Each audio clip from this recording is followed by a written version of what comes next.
Após decorridos 70 anos, a nação de Israel retornava da sua deportação na Babilônia para sua terra natal, ansiando por voltar à sua pátria. No entanto, nesse período, sua fé e tradições encontravam-se em uma profunda crise. Em meio a esses momentos desafiadores, Deus escolheu se dirigir ao seu povo, declarando: "Eu, o Senhor, sou imutável. É por isso que vocês, descendentes de Jacó, não foram aniquilados." Neste pronunciamento, o Senhor direciona-se à sua congregação e revela a sua constância e inalterabilidade. Deus demonstra o seu amor pelo seu povo e lhes comunica a mensagem de que, apesar de todas as circunstâncias, Ele não mudou, e é por isso que os filhos de Israel não desapareceram. Vale a pena ponderarmos sobre o significado desse conceito, a imutabilidade. A imutabilidade do nosso Senhor implica que Ele não sofre alterações, permanecendo o mesmo ontem, hoje e para sempre. Isso significa que o mesmo Deus amoroso revelado por Jesus Cristo é aquele que liderou Israel para fora do Egito, o mesmo Deus que dialogou com Moisés e aquele que demonstrou grande compaixão para com seu povo eleito. Vocês não permitiram que eles fossem extintos, nem os abandonaram, pois tu és um Deus de misericórdia e compaixão. O Senhor, magnânimo em misericórdia, sempre cuidou zelosamente pelo seu povo, pois a misericórdia do nosso Deus é eterna. O Senhor permanece imutável, Ele estabeleceu o seu trono para julgamento e administrará justiça ao mundo, com retidão e equidade, proclamando julgamento sobre todas as nações. Salmo 9. Após considerar tudo o que foi mencionado, vamos direcionar nossa atenção para esses três atributos do nosso Senhor. Deus é o ápice da misericórdia. És um Deus compassivo, transbordante em misericórdia e lealdade, lento para se irar. Salmo 86. Tu és o Deus imutável, pois a tua natureza permanece constante, sendo o mesmo desde tempos passados até eternamente. Hebreus 13. Tu és o Deus da equidade. Até os céus proclamam a tua justiça, visto que és o supremo juiz de toda a terra. Salmo 50. Por vezes, deparamo-nos com comentários de diversas pessoas que expressam ideias como estas: o Deus do Antigo Testamento difere completamente, assemelhando-se a um Deus diferente, um ser maligno que enganou os judeus, cruel e vingativo. Jesus, por outro lado, nos apresentou o Deus verdadeiro. Diante disso, é importante enfatizar: será que a Bíblia narra a história de dois deuses distintos? Esta indagação pode ser abordada por meio da seguinte narrativa. Houve uma época em que um homem viveu entre os séculos I e II depois de Cristo, conhecido como Marcião de Sinope. Ele se destacou como um pensador e escritor cristão. Entretanto, em algum ponto de sua trajetória, ele optou por rejeitar o Deus do povo judeu, isto é, o Deus retratado no Antigo Testamento. Marcião chegou à conclusão de que o Deus do Antigo Testamento era um demiurgo que deu origem ao universo material, um Deus simplificado associado somente ao povo judeu. Enquanto Jesus apresentou o verdadeiro Deus marcado por compaixão, amor e misericórdia, enviando seu Filho Jesus Cristo como o Redentor do mundo. Marcião produziu uma série de escritos denominados Antíteses, destacando contradições entre o Antigo e o Novo Testamento. Além disso, elaborou a sua própria versão da Bíblia, na qual alegou ressaltar as discrepâncias entre esses dois entes. Ele argumentava que a lei mosaica era imperfeita e contrária aos ensinamentos do Evangelho. Desse modo, ele rejeitou o Antigo Testamento e, do Novo Testamento, apenas aceitou o Evangelho de São Lucas e as cartas do apóstolo Paulo. Esses ensinamentos heréticos impactaram profundamente a primeira comunidade cristã, que se viu confrontada por esses mestres dissidentes e suas doutrinas divergentes. Ainda que alguns dos primeiros seguidores de Cristo tenham encontrado os argumentos de Marcião intrigantes, a maioria rejeitou suas ideias. O erro fundamental que Marcião cometeu, bem como aqueles que compartilham ideias semelhantes hoje em dia, reside na negligência do Antigo Testamento, o que equivale a rejeitar o conteúdo da mensagem de Jesus. Isso ocorre porque as escrituras hebraicas foram as palavras que ele estudou. Elas eram as histórias que ele conhecia e os salmos que entoava. As profundas sabedorias, revelações e profecias contidas nessas escrituras moldaram a compreensão que nosso Senhor Jesus tinha sobre a vida, o universo e todas as outras coisas. Através delas, ele acessou a mente de seu Pai e encontrou a essência de sua própria identidade e o propósito de sua missão. Além disso, de maneira notável, Jesus Cristo se manifestou repetidamente no Antigo Testamento, evidenciando assim a unidade entre ele e o Pai. Em um dos relatos do Evangelho de Lucas, é mencionado que Jesus, enquanto estava na sinagoga, foi entregue um rolo do profeta Isaías. Ele desenrolou o pergaminho e leu as palavras: "O Espírito do Senhor está sobre mim, porque ele me ungiu para pregar boas novas aos pobres. Ele me enviou para proclamar liberdade aos cativos e recuperação da vista aos cegos, para libertar os oprimidos e proclamar o ano da graça do Senhor." Essa passagem é retirada do livro de Isaías, capítulo 61, revelando que Jesus não apenas lia e entendia as Sagradas Escrituras, também conhecidas como o Antigo Testamento, mas também baseava sua mensagem nesse fundamento. Portanto, considerando que Jesus estava profundamente conectado às Sagradas Escrituras e as ensinava, é difícil questionar a natureza de Deus conforme narrada no Antigo Testamento, uma vez que o próprio Cristo estava em perfeita união com ele. Deixando isso claro, imagine que você nunca tenha explorado a Bíblia previamente, mas decidiu fazê-lo porque ouviu falar que ela contém ensinamentos morais que podem enriquecer sua vida e a de sua família, além de narrar o amor de Deus pelas pessoas. Com esse objetivo em mente, você mergulhou na leitura e se deparou com uma passagem como esta.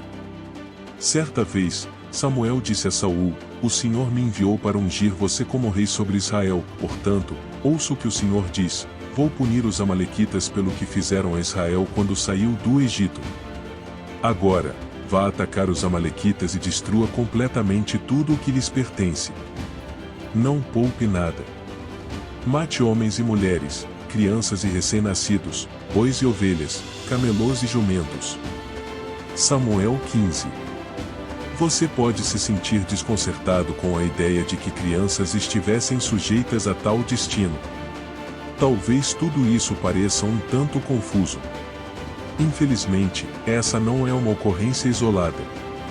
Na verdade, o livro de Josué, que relata a chegada dos israelitas à Terra Prometida, inclui uma série de histórias similares. Muitas narrativas nesse livro culminam em declarações como esta: "Mataram todos à espada, homens e mulheres, jovens e idosos. Também mataram os bois, as ovelhas e os jumentos." Josué 6. Interpretar passagens assim pode ser um desafio. Surge a dúvida se o Deus do Antigo Testamento é diferente do Deus do Novo Testamento. Para muitos, esse é um dos tópicos mais difíceis de entender ao estudar as Escrituras. Essa é uma questão complexa e pode ser abordada de diferentes perspectivas. Um ponto de vista crítico é caracterizado pela visão de Deus como injusto, e até mesmo cruel, ao punir e ordenar a morte de crianças inocentes. Ao ler passagens como essas na Bíblia, é fácil ficar com essa impressão. Ao adotar essa perspectiva, basicamente assumimos o papel de juízes e sentenciamos Deus. As citações bíblicas que narram tais batalhas se tornam desafiadoras para os cristãos que acreditam que o amor é o único atributo de Deus. No entanto, vale lembrar que este vídeo inicialmente explora vários atributos de Deus. Ele é imutável, misericordioso e também um Deus de justiça. Este último atributo é essencial para entendermos a interpretação de passagens bíblicas como essas. Aqueles que não creem em Deus e os não cristãos muitas vezes utilizam essas passagens bíblicas para caracterizar Deus como um ser fictício, injusto, implacável e vingativo. Essa atitude é influenciada pelo inimigo, que utiliza essa situação para difamar Deus e retratá-lo como maligno. No entanto, sugiro que antes de julgar com base em alguns versículos isolados, consideremos essa questão à luz das razões divinas apresentadas na Bíblia. Vale ressaltar que a Bíblia também nos revela outro atributo divino, a onisciência de Deus, o conhecimento completo do passado e do futuro. Para esclarecer, Deus frequentemente usava o povo de Israel como instrumento de justiça. Naquele contexto, no Antigo Testamento, os povos contra os quais Deus ordenava que Israel lutasse muitas vezes estavam envolvidos em atos extremamente perversos. Por exemplo, os Amalequitas, mencionados anteriormente, atacaram os israelitas de maneira particularmente cruel. Moisés lembrou os israelitas: quando vocês estavam fracos e cansados, os Amalequitas vieram e os atacaram e os derrotaram. Eles não temeram a Deus. Em vez de engajar-se em uma guerra convencional contra o exército israelita, os Amalequitas atacaram mulheres, crianças, doentes e idosos, após os soldados e homens saudáveis terem partido. Os Amalequitas não tinham motivo para atacar Israel, pois este não estava atravessando o território deles. Ao contrário das outras nações da região, que temiam os feitos milagrosos realizados por Deus em favor de Israel, os Amalequitas não temiam o Deus de Israel. Eles tentaram apagar a memória do povo de Israel no deserto, mas Deus reverteu essa história e decretou que seria a memória de Amaleque que desapareceria. Ao contrário de nós, Deus possui conhecimento do futuro. Ele sabia quais seriam as consequências caso Israel não erradicasse completamente os Amalequitas. Outras nações com as quais Israel lutou frequentemente sacrificavam ritualmente crianças aos seus deuses pagãos, torturavam prisioneiros de guerra e cometiam atos perversos contra as mulheres. É crucial reconhecer que Deus não selecionou pessoas inocentes aleatoriamente. Ao contrário, ele usou Israel, seu povo, para executar sua justiça contra criminosos que haviam perpetrado atos horríveis. O apóstolo João registra no livro de Apocalipse, capítulo 16, versículo 7. Verdadeiros e justos são os teus juízos, ó Senhor Deus Todo-Poderoso. A parte mais complexa de compreender esses comandos divinos é o fato de que Deus também ordenou a morte de crianças e recém-nascidos. Por que Deus ordenaria a morte de crianças inocentes? Essas crianças poderiam ter crescido envolvidas em religiões malignas e práticas perversas de seus pais, o que poderia resultar em ressentimento e hostilidade em relação a Deus ao crescerem. Com sabedoria, Deus optou por eliminá-las para proteger seu povo. Ao partir enquanto crianças, Deus lhes abriu as portas do céu. Acreditamos com convicção que todas as crianças que falecem são acolhidas no céu através da graça e misericórdia de Deus. Contudo, embora Deus às vezes tenha empregado sua justiça em estruturas políticas profundamente corruptas e em sociedades inteiras que, em sua infinita sabedoria, ele sabia que não se arrependeriam, isso não implica que ele julgasse cada indivíduo nessas circunstâncias. Muitas vezes, Deus deu a nações perversas várias gerações para se arrependerem de seus caminhos antes de executar seu julgamento e demonstrou misericórdia àqueles que se voltaram para ele, como a cidade de Nínive, conforme visto no livro de Jonas. A lei dada por Deus a Moisés instruía os israelitas a oferecer paz antes de atacar uma cidade. Deus também comunicou a Abraão que não destruiria as cidades corruptas de Sodoma e Gomorra caso houvesse apenas 10 pessoas justas lá. Passou muito tempo desde que Deus percebeu a decadência dos cananeus. Na terra de Canaã, a imoralidade sexual, o paganismo e o sacrifício de crianças ao deus Baal eram comuns. No entanto, ao invés de extinguir a todos de imediato, ele esperou pacientemente por 400 anos. Ele finalmente os julgou quando chegaram ao ápice da maldade e já não havia esperança de arrependimento. Deus não aniquilou indiscriminadamente todos os cananeus. Por quê? Porque nem todos eram maus. Ele preservou a vida daqueles dispostos a mudar e se arrepender. Como mencionei, a cidade de Nínive, a capital da Assíria, conhecida como a cidade sanguinária, foi um testemunho de sua misericórdia. Deus a perdoou quando seus habitantes se arrependeram. Deus não deseja a morte de ninguém. Nosso Senhor Deus é a fonte da vida e o Criador da humanidade. Salmo 36. Ele valoriza a vida e não almeja a morte das pessoas.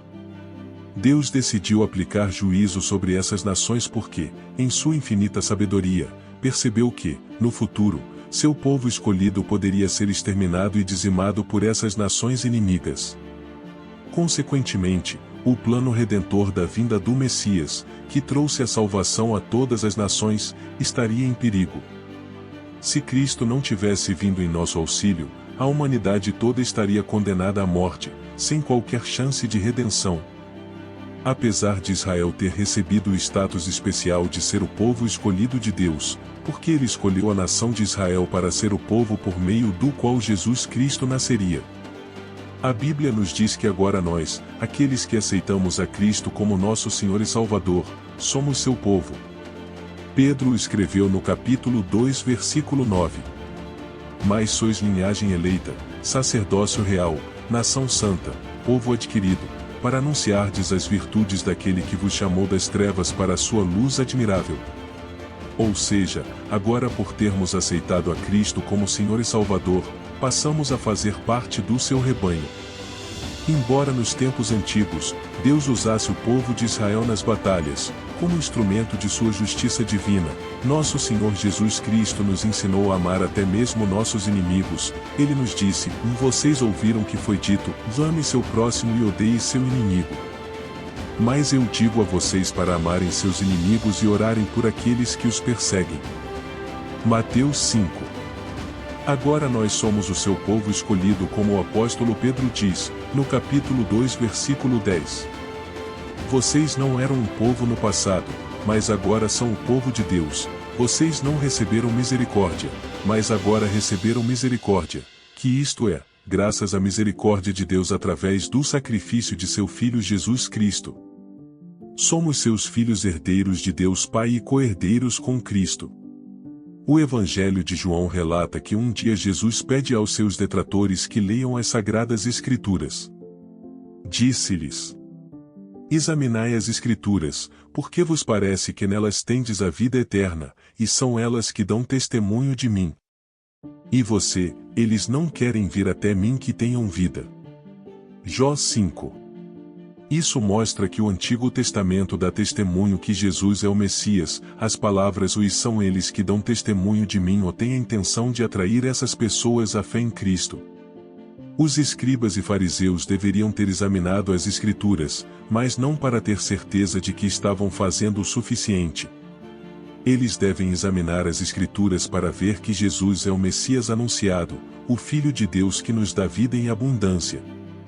Cristo é a imagem visível do Deus invisível, a quem ninguém viu nem pode ver, e por isso Jesus podia dizer: quem me vê, vê o Pai. Jó 14. No Antigo Testamento existem várias citações bíblicas, onde um anjo do Senhor aparece para guiar, fortalecer, instruir ou dar alento. Por exemplo, a Bíblia diz que um dia Josué, o sucessor de Moisés, viu um homem misterioso com uma espada desembainhada à sua frente. A escrita diz que estando Josué perto de Jericó, levantou os olhos e olhou, e eis que se pôs diante dele um homem que trazia na mão uma espada desembainhada. Josué, dirigindo-se a ele, perguntou-lhe: és um dos nossos, ou dos nossos inimigos? Ele respondeu a ela: não. Eu sou o comandante do exército do Senhor, que chegou agora.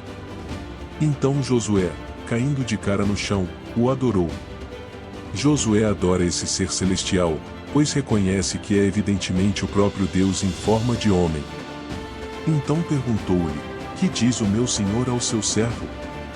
O comandante do exército do Senhor respondeu a Josué: tire as sandálias dos pés, pois o local onde estás, santo é. E Josué assim o fez.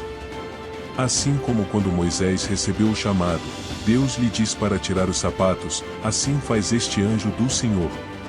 Este ser celestial, que Josué reconhece como Deus, porque o adora, não é outro senão o próprio Jesus Cristo, que apareceu no Antigo Testamento antes de sua chegada como o Messias anunciado.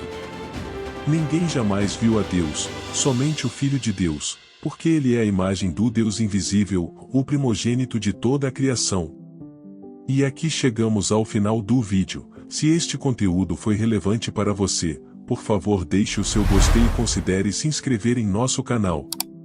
Até o próximo vídeo.